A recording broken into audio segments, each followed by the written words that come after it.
Saban tahun, jumlah jutawan di dunia kian meningkat.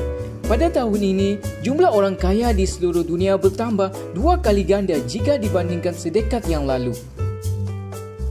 Jika ditambah semua harta kekayaan mereka, jumlahnya lebih banyak dan lebih kaya daripada 60% penduduk global. Walau bagaimanapun, ada sesetengah jutawan ini lebih hebat daripada yang lain kerana berjaya mencapai status bilioner dalam masa yang singkat.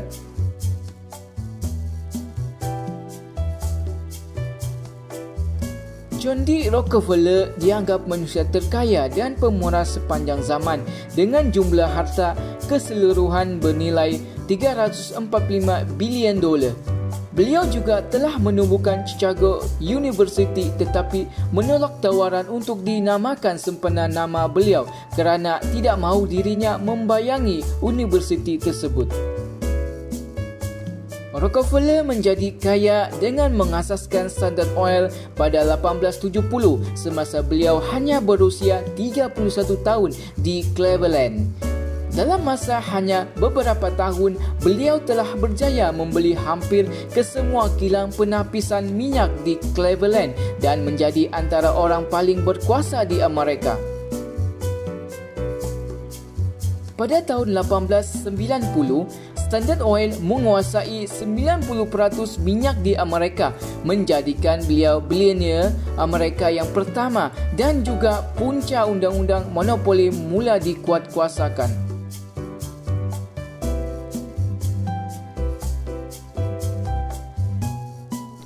Pada tahun 1978, 3 tahun setelah menubuhkan Microsoft, beliau mempunyai 25 orang pekerja dan modal berbayar sebanyak 2.5 juta dolar. Menjelang 1983, Microsoft telah digunapakai oleh 30% komputer di seluruh dunia. Saham Microsoft mula tersenarai pada tahun 1986 dan dianggarkan bernilai 350 juta dolar. Bill Gates ketika itu masih berusia awal 30-an dan nilainya meningkat tahun demi tahun, menjadikan beliau salah seorang manusia terkaya dalam dunia sehingga ke hari ini.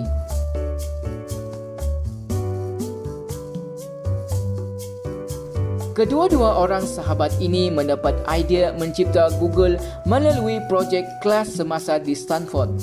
Setelah membangunkan sebuah prototipe, mereka menawarkan kepada syarikat Excite dengan harga 1.6 juta dolar. Ketika itu, Page mahukan bayaran sebanyak 600,000 dolar dibuat dalam bentuk tunai dan 700,000 dolar dalam bentuk saham dan bagi selebihnya sebanyak 300,000 dolar didermakan kepada Stanford. Namun demikian, Excite hanya menawarkan 750 dolar kepada mereka dan tawaran itu ditolak oleh Page. Mereka bersabar selama beberapa tahun dan sekarang menjadi jutawan pada awal usia 30-an semasa Google menjadi syarikat tersenarai awam.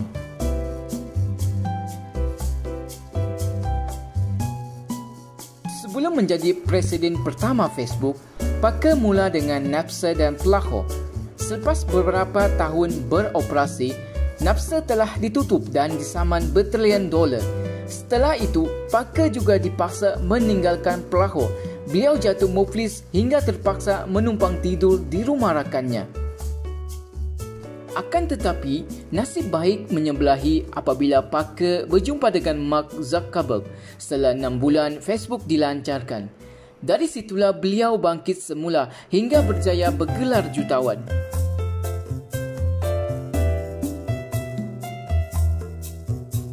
Jeff Bezos meninggalkan jawatan di sebuah firma pelaburan di New York untuk memulakan Amazon.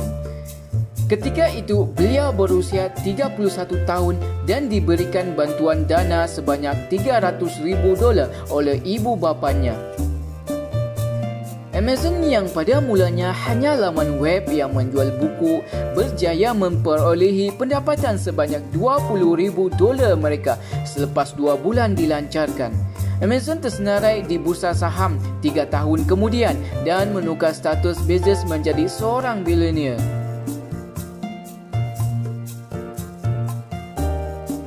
Facebook mula diasaskan pada tahun 2004 di Harvard University dengan pendaftaran seramai 1,500 pengguna dalam masa 24 jam pertama.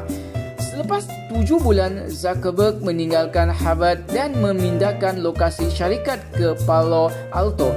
Beliau berjaya mengumpul dana sebanyak $500,000 pada tahun 2006. Beliau telah menolak tawaran bernilai $1 bilion daripada Yahoo untuk membeli Facebook.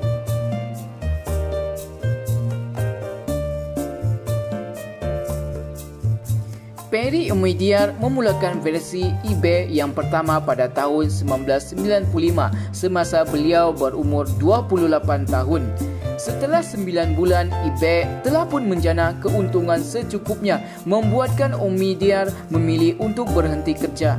eBay menjadi syarikat tersenarai awam setelah 3 tahun dilancarkan, sekaligus menjadikan Omidyar seorang jutawan segera.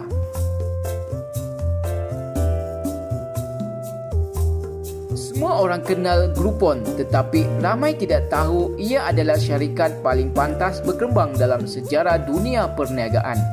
Groupon telah pun bernilai $1 bilion Amerika apabila mendapat keuntungan bersih sebanyak $135 juta Amerika setelah 17 bulan pertama dilancarkan. Menurut majalah Forbes, Groupon sudah mula memperolehi keuntungan selepas 7 bulan beroperasi dan hanya mengambil masa 2 tahun untuk menjana pendapatan $1 bilion Amerika.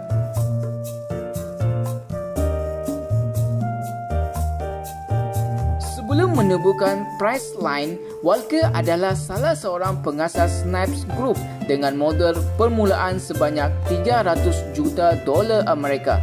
Walker menggunakan hasil jualan Snipes untuk memulakan Priceline.